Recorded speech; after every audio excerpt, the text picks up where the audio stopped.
निगरान वजीर आजम के सामने ये तजवीज़ आई है कि 5,000 रुपये की नोट बंद कर दी जाए। वजह यह है कि जितनी करप्शन इस 5,000 के नोट की वजह से होती है और बहुत सारे सियासतदानों ने अपने घरों के अंदर 5,000 की नोटों के बंडल जमा करके रखे हुए हैं। जिस दिन ये 5,000 की नोट बंद हुई, उस दिन इन सारे सियासतदानों की कहानी खत्म हो जाएगी।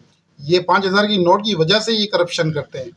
एक और मैं आपको बात बता दूं कि मोदी ने भी इंडिया में इसी तरीके से किया था। 2,000 की नोट अचानक से बंद कर दी और लोगों के पास घरों में इतना पैसा था कि वो सारा के सारा बाहर आ गया और सारा के सारा वो इंडिया की मैशियत को संभालने के लिए काम आ गया, क्योंकि वो सारा रिकॉर्ड में आ गया। इसी तरीके से जिस दिन 5,000 की नोट पाकिस्तान के अंदर बंद हो गई, उस दिन ये सब बेहतरी आना शुरू हो जाएगी। और मैं तो ये कहना चाहूँगा काकड़ साहब को कि अब बाबा ये कर दे रे बाबा, 5,000 का नोट बंद कर दे। ये गले की घंटी बन गई है रे बाबा, इसको तू बंद कर रे, तू सोच नहीं रे बाबा, तू कर दे रे राजो कर